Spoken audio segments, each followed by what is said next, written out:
Well, welcome to everyone. This is CABA's quarterly IBC webinar meeting. My name is Marta Klopotowska, and I am the Manager of Programs and Communications at CABA. I'll be emceeing the slides today, and I'd like to mention that today's webinar meeting is being recorded, and it'll be circulated for those who could not attend. With that, I will pass it on to Greg, who will go over the agenda for today.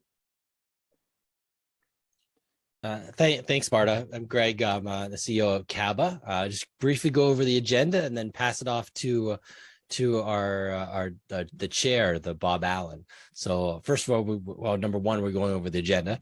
Then Bob Allan's gonna do a call to order and a welcome, a little bit about the IBC and what we do. Appointments for a new IBC vice chair. Some administrative work where we approve some of the past minutes, because we try to record these minutes. And then there's going to be a research update by Chris Larry and myself, going over some of the IBC research projects. Marta will be discussing next is our new CABA podcast series, which Ken Wacks and Bob Allan have been involved in, and others. And then there'll be a keynote presentation on protecting buildings from cyber attacks, 6 important steps to take today by Lewis Parks from Veridify Security, and that'll be hosted by or emceed by Harsha from Honeywell. And then Ken will be giving an update on our white paper series and some update on the current white papers, and making a call for new white papers, going over some new business, and then next announcements of some events that have happened in the past and ones that are coming up in the future, and then adjournment. So we'll try to go through this agenda in this order. So with that, I'll pass it off to you, Bob, to chair the meeting and to continue the rest. Thanks. Thanks, Greg. Appreciate that setup for the agenda. My name is Bob Allan. I'm the IBC chair from NAVCO. Would like to introduce the IBC team, our vice chairs.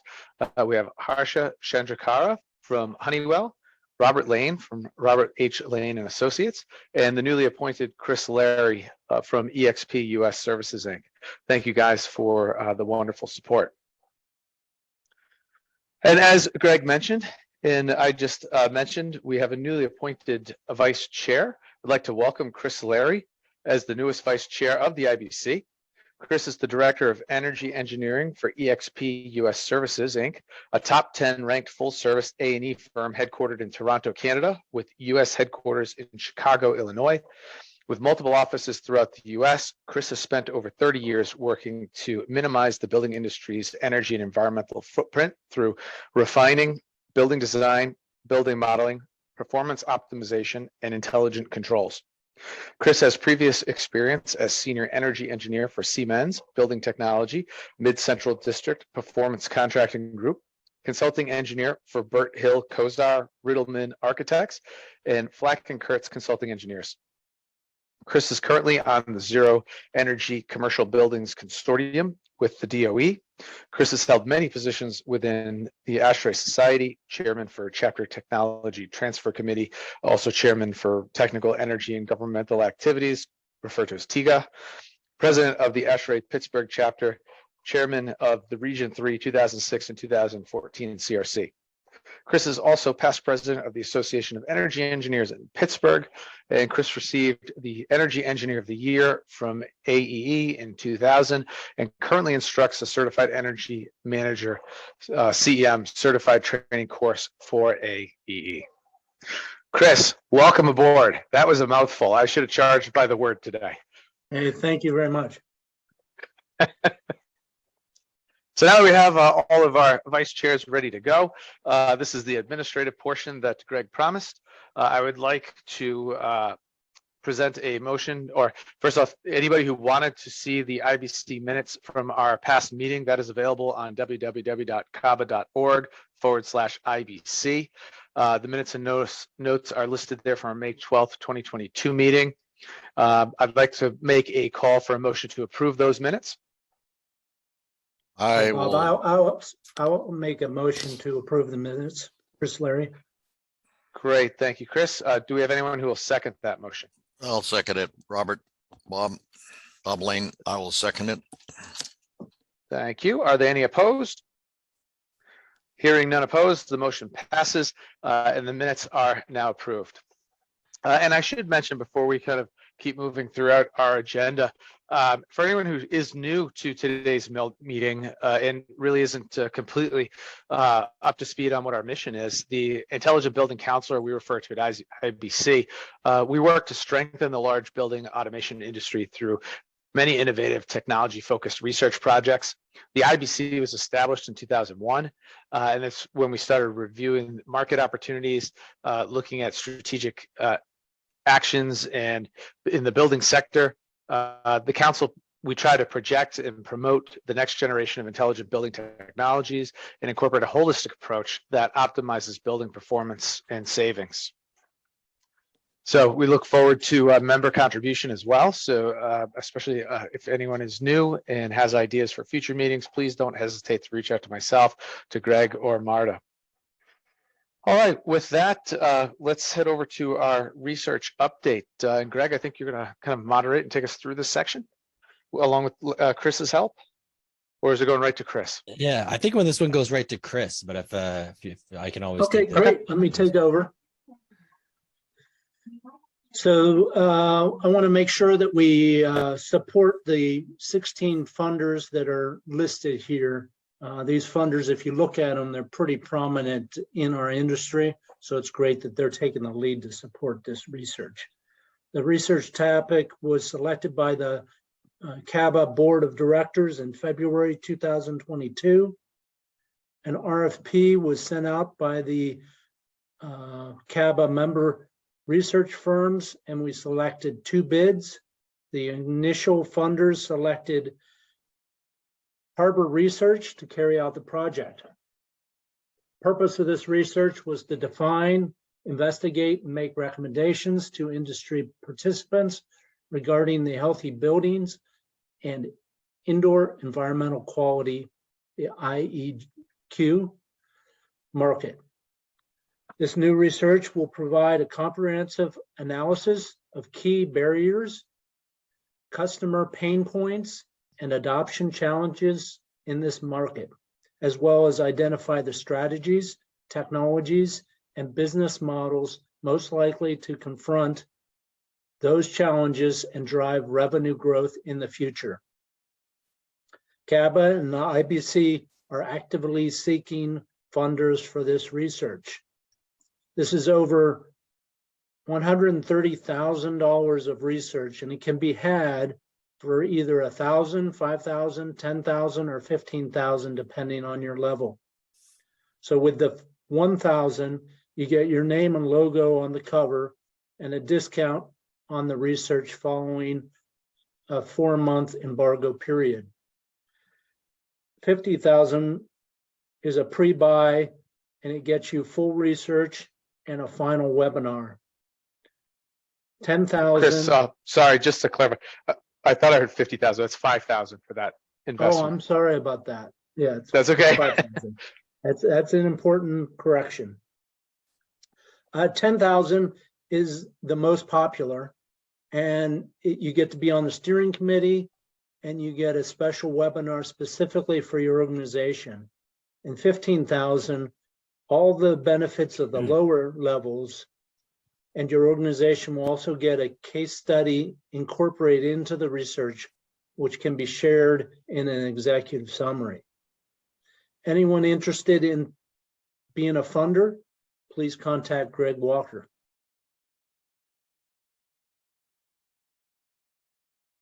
Yeah, thanks, Chris. So we had for that particular project, we've had 2 steering committee meetings so far, but there's definitely still some time to get involved in the research. I think the time has elapsed, or at least will soon be in about a week or so, in terms of actually shaping the research in terms of the methodology and the scope.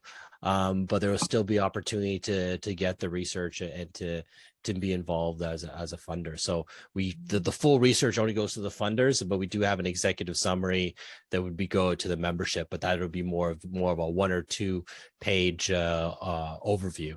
But if you want more information, feel free to reach out to myself at walker@caba.org, and we can set up a call.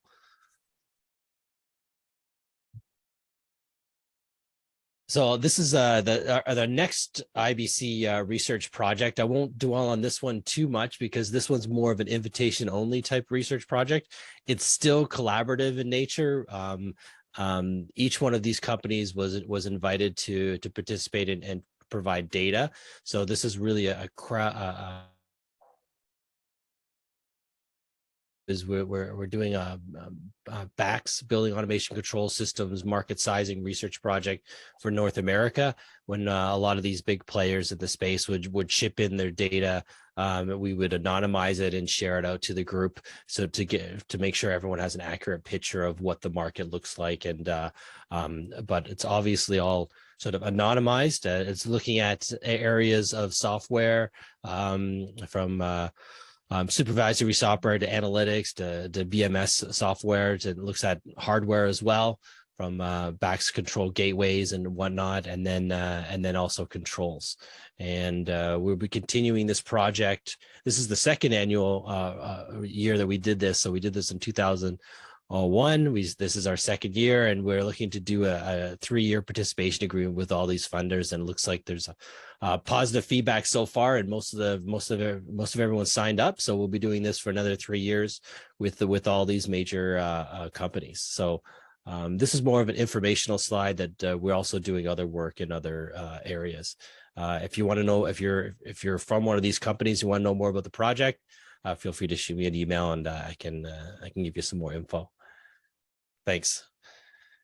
Awesome. Thanks, Greg. That was great. Now moving on to a little bit about our podcasts. Marta? Thanks, Bob. Thank you for that. So earlier this year, CABA released a podcast series on intelligent buildings and connected homes. Bob Allan and I are very familiar with that, as Bob has been our host for the last 2.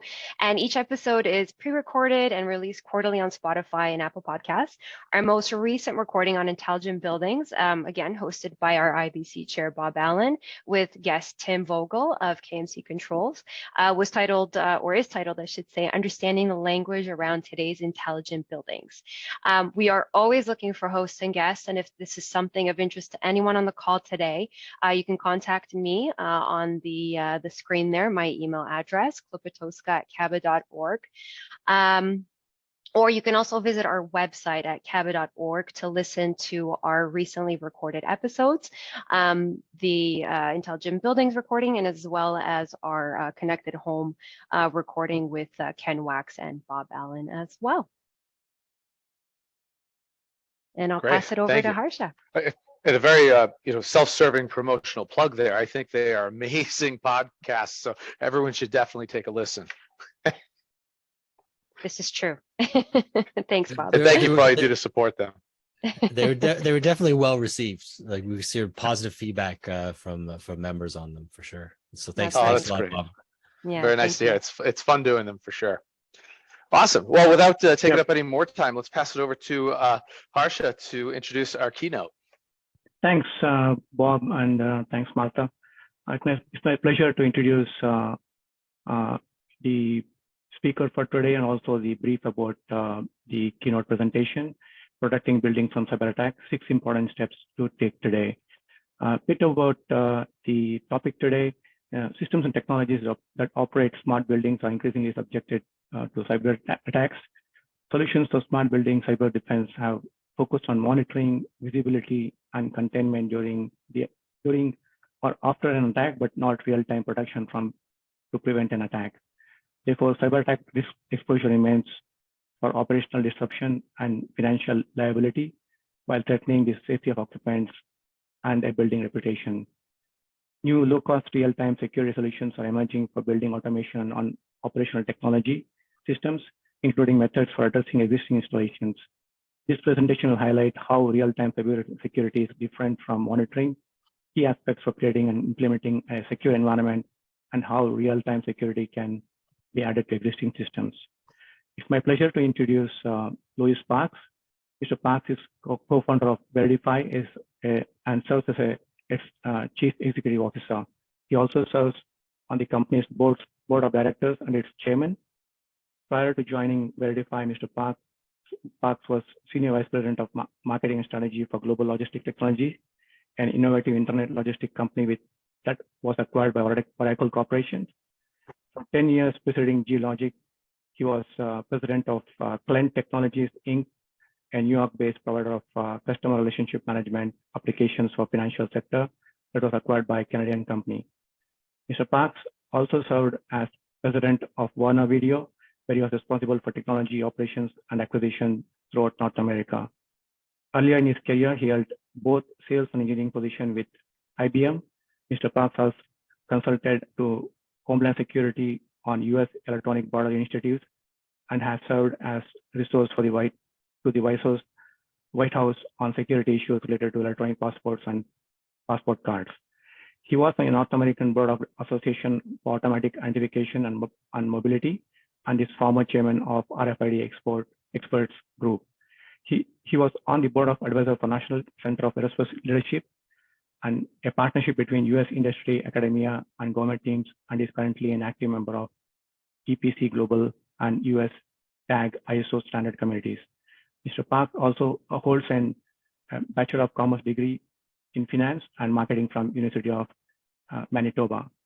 It's my pleasure to welcome Mr. Parks, and the presentation will be for 30 to 40 minutes, followed by Q&A. Over to you, Mr. Parks.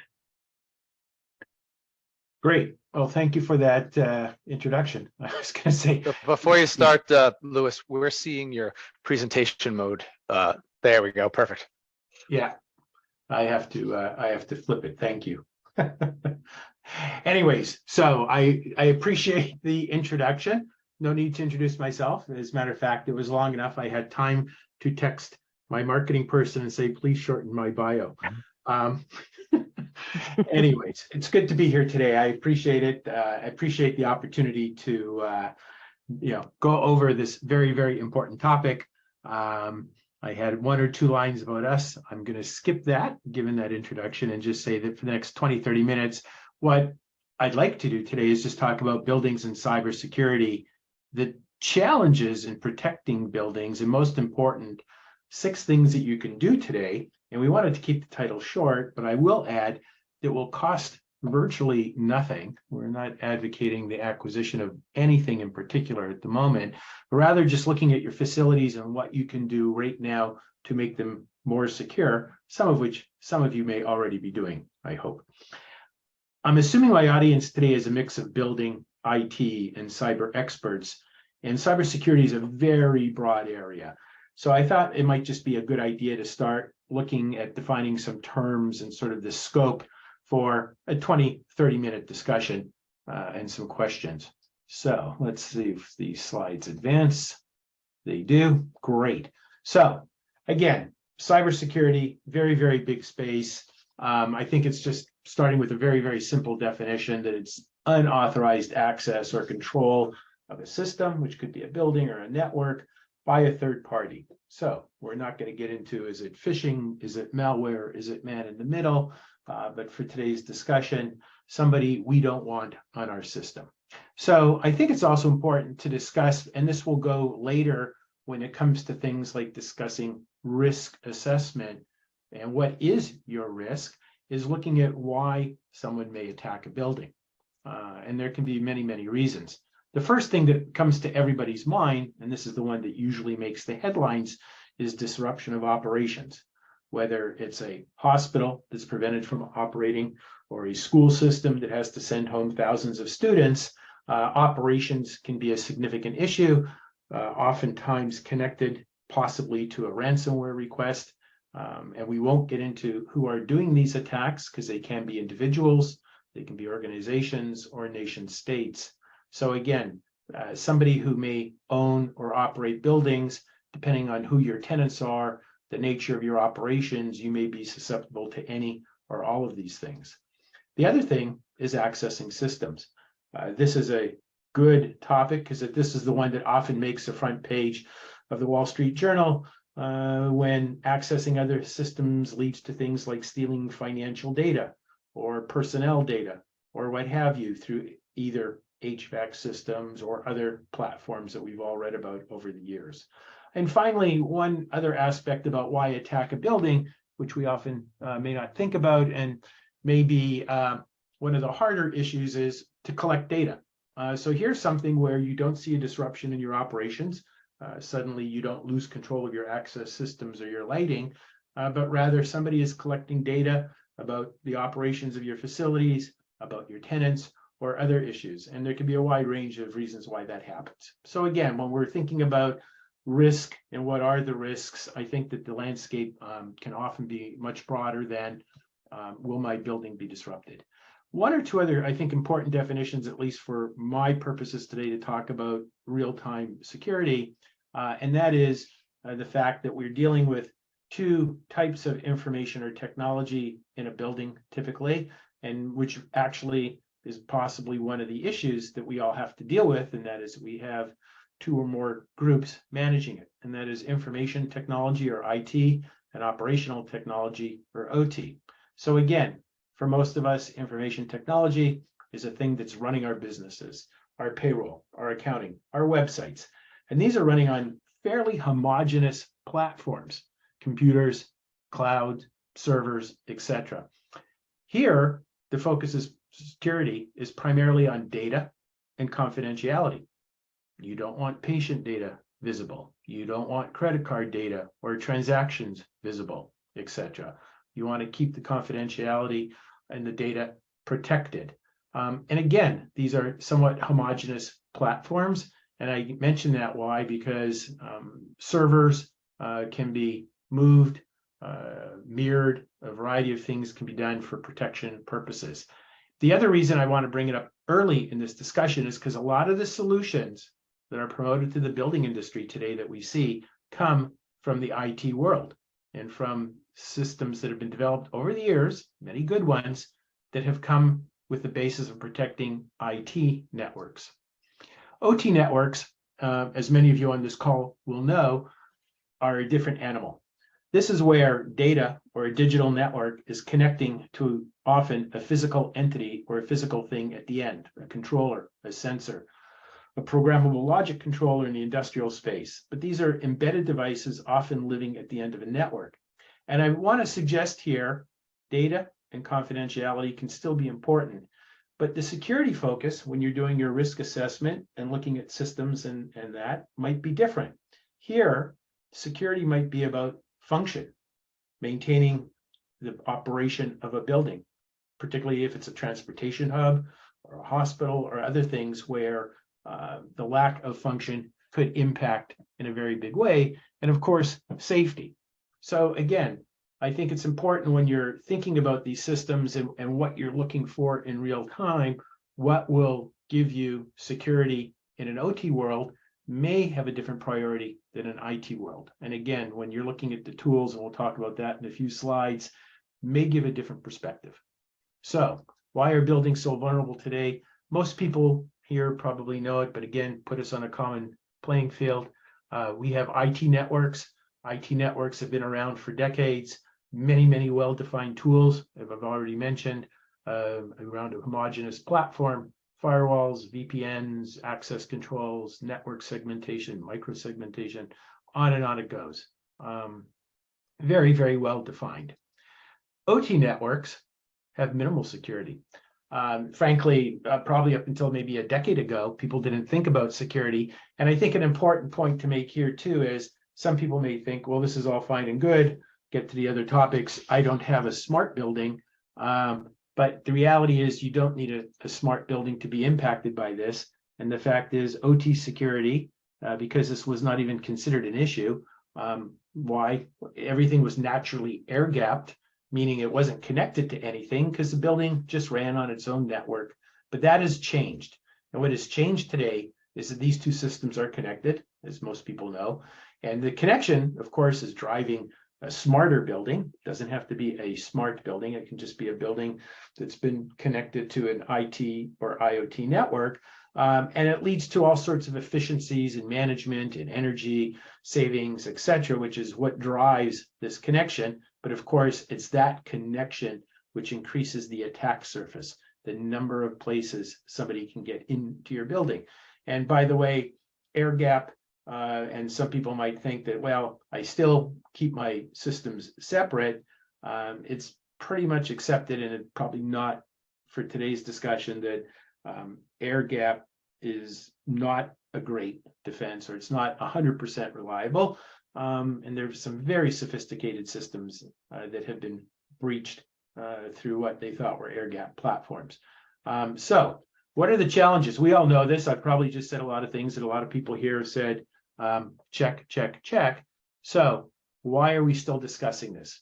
Well, I think there are a lot of building an OT network, and again, OT or operational technology networks, using it interchangeably with the systems that are running a building, are issues for a variety of reasons. Certainly, legacy infrastructure is one reason. And again, I'll compare and contrast a little bit to IT, where in the IT world, probably not many people out there watching this on a 10 or 15-year-old PC. Take you back, I think, to Windows XP, maybe a little earlier. But many of you may be sitting in buildings that have 10, 15, or 20-year-old systems. So legacy infrastructure, never contemplating the types of attacks today, is a hurdle. I think that proprietary systems and vendors, not necessarily related, are an issue. We are years new to the building space, and we go in and we see different systems, not always from a vendor, but different protocols, whether it's a BACnet protocol, a vendor proprietary protocol or other, as well as vendors' equipment. So there's very, very seldom, at least in our short tenure, have we gone into a large building where we've seen it all one brand, one platform. May exist, particularly in new build, but of course we know that there are millions of buildings out there that are not. Multiple protocols. Again, if Apple was the one designing all of our system architectures for buildings, this would be easy. We'd all be on one unified platform, and security could easily be applied. But we have both IP and non-IP networks, each equally vulnerable or each equally important in terms of protecting an issue. Screenless, no physical I/O. A lot of us rely on controllers, even at the controller level, the ability to log in with a web browser, pick up a device that you may be using today. You have a screen, you have a keyboard, you have some way of interacting with it. A lot of devices found in buildings, installed in a wall, on the ceiling or roof, at the very edge, have none of these things, and yet may equally be important in order to protect. And it's a challenge. Limited device security at the edge. There is work happening both at the standards level and some of the bodies involved to produce security on some platforms that we all know about. But you have devices at the edge of a network, many of them controlling things or even providing unsecured access into the network to the controlled or secured element. So security at the edge is negligible, and many of the devices at the edge of a network are arguably engineered as 16 or 32-bit microcontrollers that we often work with. They were never designed to have security like we use today when we access the web. System and device location. And this is an important one, somewhat related to the concept of IT networks and IT infrastructure. A lot of the solutions in the IT world have assumed that there's an IT staff, and many of you may be operating buildings without an IT staff or contracted out, so it's not a 24/7 situation. But more importantly, an IT staff in a banking center or in a data center, if there's an issue, can go there, take a server offline, replace a blade, do what they need to do. You may see an issue on your system, and that system may be in Chicago, and you're sitting in New York. So addressing OT networks and security raises its own issues. Finally, two last items, multiple standards and guidelines. So again, one of the challenges in providing security is what of the many standards, and there's some good ones out there, are you going to follow? And even guidance. We often hear from people who look at NIST, National Institute of Standards and Technology, who put out a lot of great guidelines and guidance on things, but are not standards that are then certified against. They do have some. Most in the building space are guidance documents. And again, long range of numbers here. We can go through 800-53, go over to ISO 62443, and a lot of things you'd be familiar with. Bringing that all together is a struggle.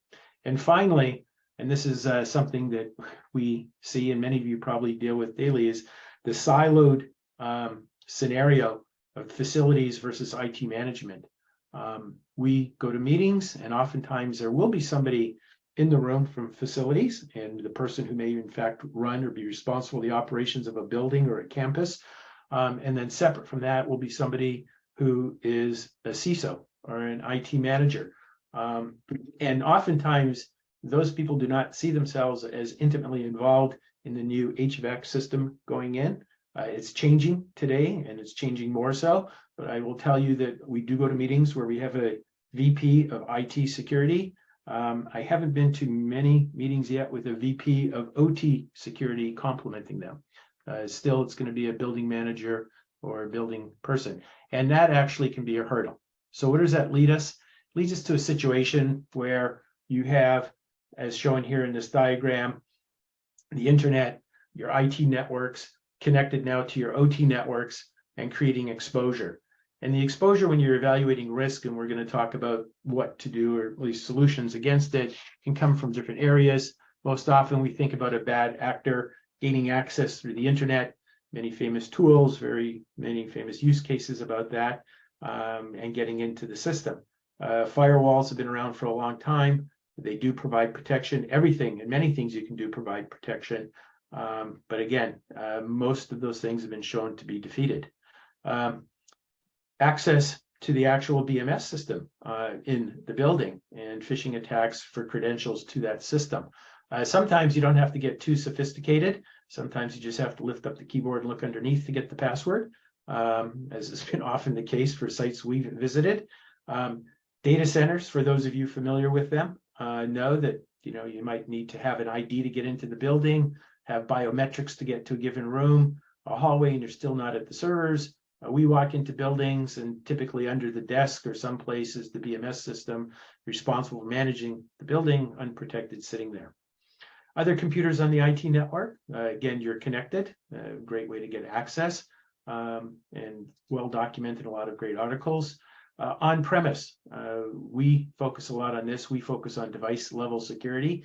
And so things like network segmentation are really good. But if you have a large public facility where you don't tightly control everybody who comes into it, on-premise access to OT networks and OT switches may be easier than you think, even using the device at the edge of the network.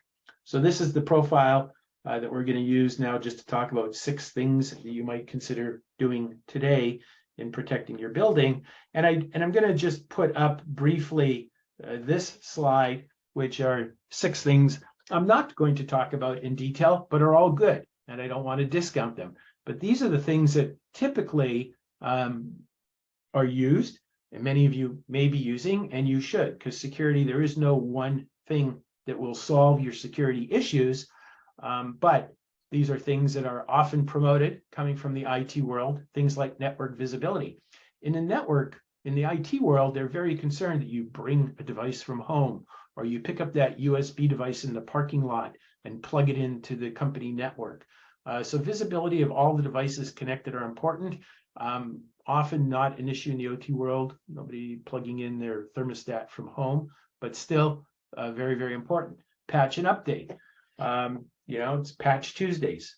Patch and update is a pretty standard event, whether it's your IT system, if it's any of the systems you may use to manage your apps, updating daily and weekly. Building systems, as we know, and we talked about a few slides ago, as legacy systems can go years or decades with no patch or update.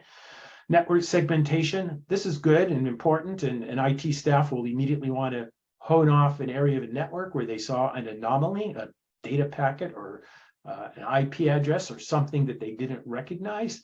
Not so easily done if you're running a building, and by shutting down that part of the network, you're taking away functions that are critical operational elements of the building needed elsewhere. So you can do network segmentation. You have to do it carefully. Firewalls, again, standard in IT for decades, antivirus and monitoring. And finally, a term you're going to see in many, many places, zero trust. Zero trust simply means even though you've logged in, even though you've been here before, you're in the system, whatever, don't trust the data packet, the person, the thing. Authenticate, validate, make sure it's them again, or the data packet is real. Zero trust takes a lot of different forms. You'll see it often used by every vendor. Every vendor will tell you they're zero trust compliant. You can read more about it at NIST, but it means different things to different people. And if you're using it, you should become familiar and aware with it. In the end, this is all good, but it's IT network focused. And you should keep that in mind. So you should definitely, and if you're using these things, they're probably bringing value, but they're probably not doing it all. And the last item I just want to talk about before the 6 recommendations is the difference between monitoring and protecting. Protection is a term virtually every vendor uses. So even if the vendor is providing a monitoring service, they're protecting you. In the strict definition, I would suggest that they are not. Monitoring is very important, much like I use an analogy often, which is appropriate for this audience, in a house or a building, that you can have an alarm system that you use to monitor and detect if there is an intruder or if there is a fire. But it doesn't protect you from the fire. A fire department or a fire system will, and it doesn't stop the burglar. So oftentimes a network monitoring service, giving visibility, giving you alerts, and you can get a lot of alerts, is monitoring, and it's important. But security, when we look at it, an important component often missed is protection. And protection involves locking the windows, locking the doors, locking down the devices in your building and your systems. So summing up, what are the 6 things? And as I mentioned, what I've done is put together 6 things, not recommending systems today, not recommending hiring an expert, which is a good idea in many cases, but just 6 things you can do today to protect your system and your buildings that you should consider if you haven't already done it. So first up, create a building inventory. And what do I mean by that? Your systems, your networks, your devices, the software, the current OS that they run, the operating system they run, the current firmware version they run. Many times we work with buildings to implement our systems, which again, are meant to go at the edge of a network to protect devices. So the first logical thing we ask for is a network diagram. Doesn't exist, or it's not current, or, oh yes, we redid floors 10 through 20. Where are those drawings? It's good to know those things, because just by collecting that, and there you can, by the way, you can buy a system to do it, or your facilities, your system integrators can work with you to provide you the data, because they've often created it in putting in or updating or managing your systems. So it could be readily available. Why? Monitor advisories and follow the mitigation advice. There are a couple of different sources. A really good one is CISA, that's the Cybersecurity and Infrastructure Security Agency. This is a federal government agency, and the URL there lists alerts and things that you should know about, many from OEMs, who systems you may have in your building already. This is both industrial controls and building systems. And what's really, really great is they often list the mitigation, what you should do if you have one of these systems installed. So you can put in, I have vendor XYZ BMS, and do a search, and it will show you every advisory. And by the way, these are going out daily. There's usually 1 or 2 postings a week. So these are a pretty regular event. And now if you have your building inventory, you can have somebody who doesn't need a lot of cybersecurity or technical expertise check your systems against the ICS database and see if you should have cause for concern. You can perform a risk assessment. This may involve a professional. And again, the biggest thing I want to emphasize here is a lot of the risk assessment tools come from the IT world. It's about making sure that data stays secure, authenticating users, how you provide confidentiality, privacy, etc. Critical to a lot of data management, as well as even in terms of how you deal with risk. And many times in the IT world, they have options that don't exist in the building world, where you can't swap out a piece of equipment in a matter of minutes to restore or mere performance. So think about the nature of the building you're protecting. Is it a critical federal agency? Is it a hospital? Maybe it's a unmoderated warehouse. What are you protecting? What are the scope or threats? And we talked earlier, and that goes back again. What could be done to your building? What would happen if the HVAC came off in the middle of the summer? What is the impact to your building? What are the threats? Who or why would they be threatening you? Finance or financial impact is often a great motivator. So again, a professional can help you here. There are a variety of tools, and there are probably 20 guides published where you could do an initial self-risk assessment to see if you need to go any further. Number 4, let me get it up here. There we go. Protect the BMS. This is a simple one. I already mentioned earlier in terms of accessing the system. Most often when we go in to do work, the BMS system is sitting on the facility or building manager's desk, on the floor, in the corner. Sometimes it's upstairs in a cage, or sitting outside the cage just beside the control panels. Physically easy to access. Again, often with sticky notes around the screen or under the keyboard, because different vendors need to come in and access it. And you should think about, access controls and physical controls and where that system sits today. And related to that, backing up your system. We all would never think about not backing up everything from our PCs and laptops to our smartphones.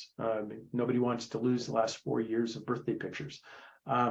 Many times the building systems are not backed up in a larger, more sophisticated environment, particularly where the operation has an IT staff. This may be happening, but oftentimes, again, we've been in 20, 30, 50-story buildings. They have a great engineer and a great building manager, not focused on backing up the system that is there. And finally, think about device level security. A lot of the things that if you do go based on some of the initial steps I've suggested here, or maybe you've already done, you will be presented with a range of cybersecurity solutions that will boast their legacy from IoT and IT, etc., providing monitoring, alerts, detection, anomaly detection, and it's all great. If you don't have an IT staff, response could be an issue, although you can buy those services too. But there's a reason why in that sector of the world, they have a term called alert fatigue, because you can generate a lot of these alerts. So if you are going to move forward and trying to protect your building or facilities from your risk management, you decide you do need to prevent interruptions for whatever reason, I would strongly recommend you look at device level security in addition, not in lieu of, security you may have today. Think about zero trust and how it supports zero trust. And when you are at the device level, you can do things like authentication and encryption, protecting data. Taken for granted in the IT world, virtually no building platform today provides out-of-the-box data encryption on the OT network. And again, at the controller level, some of that is coming. And certainly a BMS system talking to the cloud or the IoT is probably doing that securely. So to wrap up, I've given you some suggestions. A few of them could cost a few dollars if you decided to pursue them, either in terms of time or materials with your own staff. But I think there's good reason to pursue this. And as a reminder, most importantly, you want to protect your tenants. You want to protect the operations of your buildings, which could be either rental rolls or what you produce in the building, and impact asset value. And I mention asset value because many of you might be familiar with LEED, from the environmental and certifying your buildings. And we've been showing that LEED certification can increase a building's value 5, 6, 7%. We believe that getting your building cyber safe, and there are a variety of ways of doing that, will increase the value of your building. I think if you are a commercial real estate entity that is leasing either a building, warehouse, production space, what have you, that having a cyber safe facility enhances the value to your tenants. I think that complying with the federal laws, and again, we talked earlier about multiple standards. So you have NIST, but the federal government is also issuing guidelines. And in fact, for those of you who either have federal agencies as tenants or would like to have them, this will give you the ability to get them in, because in years coming, they will only go into buildings that comply with these laws. I have reduce insurance costs. Some of the building cybersecurity entities that we work with tout the reduction in insurance costs with the cyber secure building. I will say that a project we are doing in the public sector, when I asked the project lead what they will value from the outcome, his first response was, well, as soon as it is in, I'm going to my insurance company to get a premium reduction. So that may in fact be there, and that may be a value. And for those of you looking for ROI on staying safe, that may be one of them. And finally, I think that they're not to scare people away. There are several vendors out there, and there are several solutions that are available today that easily retrofit in and provide all of these values that you could consider. So I think I've hit my 20-30 minute mark here for a presentation. Hopefully the perspective and summing up, a lot of great things coming from the IT world, but buildings operate in the OT world and the OT networks. You can't assume they're isolated, even if your building is not smart. And hopefully, if you've not already done, and many of you probably have, and even gone beyond these steps, at least take these basic steps to begin protecting your building and the occupants. Thank you. And I don't know if we have time for any questions, although you probably want to talk more to my CTO. Thanks, Louis. A wonderful presentation. I think with the IT and the OT infrastructure, and also the real-time protection of the OT devices, I think it's very critical for the buildings to be cyber safe. If we're open to any questions from anybody, you can have it on the chat, or the mics open, and you're feel free to ask in any questions here.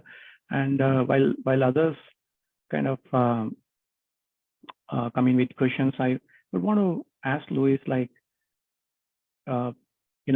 one is secure by design, and also kind of being able to ensure that these IoT devices are kind of cyber secure tested. Are there any organizations or certification bodies that kind of now kind of test and benchmark these devices and certify that this is up to a certain cybersecurity standards from a security level? Any thoughts on that, secure by design and being able to have these OT devices cybersecurity tested? Sure. So I guess two short answers. So secure by design, I think it's happening more and more. You see a lot of vendors making announcements about products and platforms, controllers that they're now thinking about internal security, which is good. And I think that's important. Because cybersecurity has become such a focus, I think you'll see that more and more. Obviously, some of the standards groups are looking at that, have been announced updated standards so that vendors can use those to design in security. How the interoperability will happen and the implementation, I think interoperability will be dealt with again by the standards or by the governing bodies of those standards. Implementation, still a bit of an area, but I think you will see more and more things arrive, designed to be secure. Nobody would buy a Wi-Fi router for their house today, plug it in, and not expect there to be security on it. I think we're some distance in the building world from that, from what we see, but there are steps in that direction. Regarding certification, that's a tough one. If we talk to an industrial entity or a vendor, they'll bring up something like ISO 62443. There are different levels to these certifications. Level 0, level 1 is a fairly low documentation level, etc. You can look for that. That will be an emerging component. 27001 from ISO. There's guidance from documents like 800-53 from NIST. That's a compliance document. You're not going to get certified. But as you can see, even just in answering it, there are just a number of things that you can do for certifications. There are some industry alliances, IXOT, the Building Cybersecurity Organization, who's tried to do a compilation of 4 standards as a way to certify a building. And I think you'll see a few industry-driven things coming out too, looking holistically at buildings. Thank you.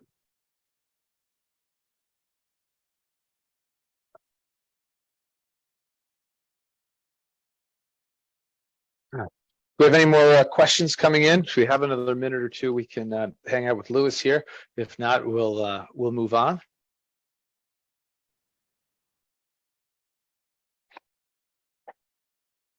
Great. Well, Lewis, thank you very much for taking the time to present to us today. Great perspective. Definitely got me thinking a little bit. And Harsha, thank you for moderating the session. Very valuable time for sure. Thank you. Great. Thank you for having me. Absolutely. All right, next on our agenda, Ken, you are up with our white papers. Thanks very much. Like to introduce you to the white paper subcommittee that we run here at the Intelligent Buildings Council. We encourage companies and individuals with ideas relevant for the automated building sector to develop a white paper as a way of educating and providing value to CABA members who participate in IBC. First up is our fire alarm system in buildings. This is a project led by Suzanne Alfano of the Canadian Fire Alarm Association. We're expecting this paper soon. It's been in progress for a while, and we're looking for some good results up soon. Next, I want to tell you that we have completed an important paper on OT cybersecurity as applied to building automation systems for critical systems. Mike Marlowe of Mission Critical Global Alliance, or MCGA, chaired this activity, and the paper is now available at the CABA website. In fact, if you go to the CABA website, you see here caba.org/whitepapers, you can find all our previously completed white papers. We have quite an extensive library. We've been doing this almost 10 years. And this complements another side of CABA I might touch on briefly. We have the Publications Review Committee that looks at publications done outside of CABA, sort of the yin and yang of our survey of publications. We generate our own, as I just summarized, and we also find papers relevant for the CABA membership, whether it's in the building space or the home space. And we screen the articles for relevancy. We screen them for offering useful information without being just one big advertorial. Now, we do allow companies to mention their name. If they describe a technology at the end of the paper, they can say, and by the way, here's how we fill this market need. That's fine, but we don't want a paper that says, here's a problem and we're the only game in town to solve it. We have hundreds of papers. We've been surveying the landscape and screening papers. We have a strict checklist of criteria for including papers in the CABA library, and we also catalog our papers by keywords, so it's easy to search the library. So I invite you to peruse the CABA Research and Development Projects. You'll find the library listing there. You'll find the IBC and the Connected Home Council papers. So if there are any questions, I'd be glad to answer them. Well, otherwise, thank you, Greg.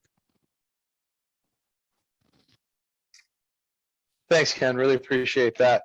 some really good stuff going on in the white papers. I hope we get more people who have white papers that they want to submit for review. It's such a great library that we have there. Yeah, I want to point out we're not looking for a type of white paper that would go in a referee journal. This is an informational type white paper. If you want to introduce a new business area, you can do it through a white paper. And of course, you can also bring up new business now with Bob. That's good segue. It's like we've done this before. Yes, that leads us right into new business.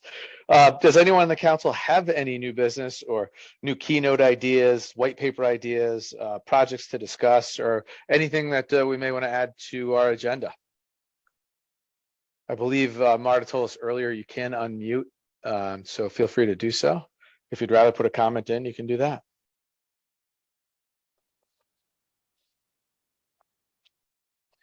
All right, well, hearing none, we'll continue to come up with more ideas to continue to add value to our quarterly meetings. So let me pass this over to Bob Lane for some of our announcements. Thank you, Bob. You'll notice that CABA has participated in a number of past events. They're shown on your screen. Greenbelt recently in San Francisco, and probably Realcomm in Orlando. I attended both of those events. We look forward to a number of other events that we'll be attending in the short term coming up. There's a major building show here in Toronto, Canada, from November 30th to December 2nd, and AHR dealing with heating, venting, and cooling in Atlanta in February, and Distributech International, I guess in power and utilities, coming up in San Diego. I really have nothing else to say on events. Look CABA up whenever you're in any of these events, as they will be there, or other members of the association will be attending these events. Great, thanks, Bob. And, Greg, I don't know if you wanted to add anything to the events. Any comments you have from CABA? Just that, well, Junior and I will be attending that the Builder Show in Toronto, and we'll also be attending that AHR and possibly Distributech. So if you see us at we're there, we'll be there with booths at the Builder Show, and we have a series of 4 presentations that we're doing at AHR, and we'll have a booth there as well. Great. And Greg, when you travel to these shows, do you still bring the pins? Well, I still have the pins, but I gotta say, I'm not as passionate as Ron was with the pins, but there is pins available. But we'll be, if you're interested in the pins, we give you the pins. Yeah, and I would suggest, even if it's an event CABA is not going to, if any of our members are going to a show, put your CABA pin on. It really creates some great exposure. And I find people come up and ask me all the time, what is CABA? What do you guys do? And hopefully that leads to more membership and, more importantly, more awareness of what our mission is in the intelligent building world. Correct. Yeah, cool. All right, well, we covered our whole agenda today. Boy, we sped through. So I have nothing else to add. So at this point, I would like to note that the next IBC meeting is scheduled for Tuesday, February 28th. So if you haven't registered for that, please do so. Well, I'm sure you'll get some emails from us as we get closer, but it's always great. It seems like every meeting our attendance is going up, so nothing can be better than that. It really helps us feel like we're on the right track, and that you guys all agree. So with that, I'll leave the floor open here for another minute, and if I hear nothing, I will request a motion for adjourn. All right, would anybody like to make a motion for adjournment? So moved, Mr. Chairman. Do I have a second? First, Larry will second. Any opposed? Hearing none opposed, this meeting is adjourned. And if I don't talk to you sooner, talk to you in February. I hope everyone enjoys their holiday season. Thank you, Robert. Good.